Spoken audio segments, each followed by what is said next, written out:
कार्यक्रम जे आपला 13 तारीखपासून जे चालू होणार आहे आणि आपणच्या विशेष म्हणजे हे जे अगोदरच व्हायला पाहिजे होतं, म्हणजे आपल्याला 2-3 वर्षामध्ये हे सगळं मंदिर वगैरे उभं करण्याचं सगळं नियोजन होते, पण काही कारणामुळे आणि मुख्य म्हणलं तर 2 वर्ष कोरोनामुळे ते आपला काही कार्यक्रमास म्हणजे कट्टडच हे झाला नाही, तेव्हा त्या याच्यामुळे थोडा उशीर होत आता 7 वर्ष झालेले आहे. म्हणजे काही भक्त लोकांच्या जे नाराजगी व्यक्त केले सुद्धा आणि लवकरात लवकर करावा म्हणून त्यांनी सर्वांच्या इच्छा म्हणजे लवकरात आपलं आपणचं मंदिर बघायचंय.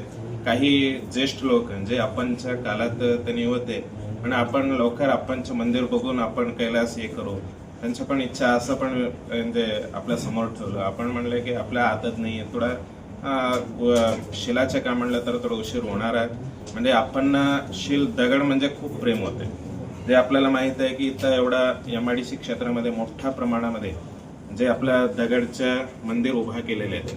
म्हणजे त्यांची इच्छा असं होतं की दगडाचं जे मंदिर वगैरे केलं तर आयुष्यभर म्हणजे अजरो खाली ते अजरामर राहणार. म्हणजे कित्येक वर्ष म्हणजे पूर्वज असं केलं होतं म्हणून त्यांना एक ऐतिहासिक दाखवण्यासाठी शिला मंदिर आपल्याला माहिती आहेत. कर्नाटकमध्ये कित्येक शिला मंदिर आपण पाहतोय, MP असू दे, आपल्या दक्षिण भारतामध्ये सगळं म्हणजे ते दक्षिण भारतीय शैलीमध्येच आपल्या इथं द्राविडियन शैली आपण म्हणतो, त्या द्राविडियन शैलीमध्ये वटगीमध्ये मूल आपल्या आपणचं समाधी तिथं झालं, त्या समाधीचं सगळं म्हणजे एक शिला मंदिर निर्माण झालेलं आहे. म्हणजे त्या शिला मंदिरामध्ये आपणच्या मूर्ती स्थापन करायचं आहे. आणि आपणचं एक इच्छा होतं की माझ्या गुरुच्या जात्रेला अडथळा येऊ नये, म्हणजे चनवीर महाराजांच्या जात्रेला माझ्या कुठेही अडथळा येऊ नये म्हणून त्यांच्या इच्छा होत्या. त्याच्यामुळं इथं जे आपण 6 फेब्रुवारीला आपण उत्सव काढतोय म्हणजे आत्मज्योतीच्या यात्रा घेऊन जातोय, त्या यात्रामध्ये कुठल्याही आपणच्या यात्रा करत नाही. म्हणजे त्यांच्या गुरु चनवीर शिवाचार्य महास्वामींच्या जे यात्रा आपण काढत आहे, त्याच्यामुळे आपण इथून काही म्हणजे आता 7 वर्षामध्ये इथून काही आपणच्या मिरवणूक काढले नाही.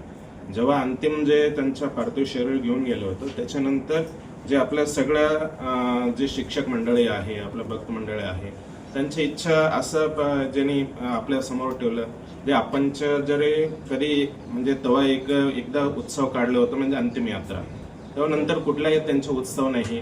आपण मूर्ती इथूनच मोठ्या उत्सवाने आपण घेऊन जाऊ, म्हणजे आता पुढे कुठेही आपण उत्सव करत नाही, जे आपणची इच्छा होते म्हणजे चनवीर महाराजांच्या इथून सोलापूरहून उत्सव करायचं असं म्हणजे असं. त्यामुळे त्यांच्या एक सगळ्या भक्त लोकांच्या एक मीटिंगमध्ये एक ठरवले की असं करायचं म्हणून त्या निमित्ताने आपण 15 तारीख इथं आपणच्या मोठं जे शिला मूर्ती आता आलेलं आहे म्हणजे आपल्या जयपूरमध्ये निर्माण करून म्हणजे आपणच्या कित्येक मूर्ती चनवीर महाराजांची सुद्धा तिथूनच आपण आणलेलं आहे. त्या निमित्ताने आपणच्या सुद्धा तिथून मूर्ती सगळं आणलेली इथून मिरवणूक करत पुढे जाऊन तिथं वैदिक विधिविधानातून तिथं स्थापना वगैरे होणार आहे. म्हणजे या निमित्ताने आपण जे आपलं हे श्रीशैल शाखा मठ आहे, हे आपल्या सोलापूर ब्रह्ममठ वटगी जे तर श्रीशैल शाखाच्या अधीनाखाली येतं. म्हणजे त्याच्या शाखा मठ असल्यामुळे आपण जे शाखाचे अधिपती आहे म्हणजे पीठाधिपती आपल्या काशीपीठाचे पीठाधिपती सगळं पंचपीठातले पीठाधिपती येणार.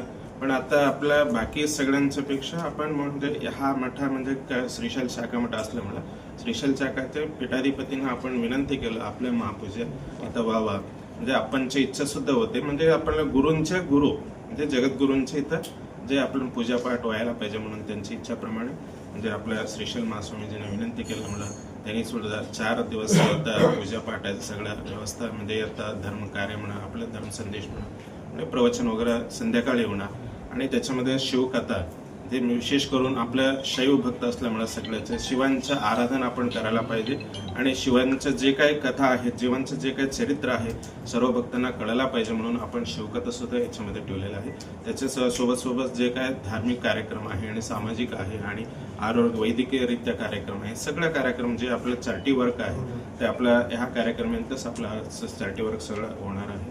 आणि आपण सर्व पत्रकार परिषद मंडळी सर्व इथं आलेलं आहेत. आपलं म्हणजे मुख्य काम म्हणलं तर आपल्याला माहिती आहे जे आपण पहिल्यापासून करत आलेले आहे आपणचं आपल्या मठाचं जे काय असेल भक्तांच्या पर्यंत पोहोचायचं आहे. ह्या काम आपण अवश्य म्हणजे जास्तीत जास्त आपण करत आहे. म्हणजे या कार्यक्रम मुख्य करून हे विशेष म्हणलं तर हे स्थापना विधी म्हणजे आपण प्रतिवर्ष जे पुण्याराधन महोत्सव म्हणून करत असतो ते वेगळंच. त्यानिमित्त विशेष कार्यक्रम आपण ठेवलेला आहे. त्यानिमित्ताने आपण सर्व जे आपल्या पत्रिका माध्यमातून म्हणा, इलेक्ट्रॉनिक मीडिया व्हिडिओ माध्यमातून म्हणा, सर्वकडे आपण आपल्या भक्त लोक जिथे जिथे आहेत आपण सुद्धा सगळ्याकडे पाठवलेले आहे. ते आपल्या जे मीडिया माध्यमातून गेले तर आणखीन म्हणजे भक्त लोकांना येण्याची सुविधा होईल. त्यानिमित्ताने आपण सर्व आपलं कार्य आपण आपलं एक सेवा म्हणून आपण करायला पाहिजे.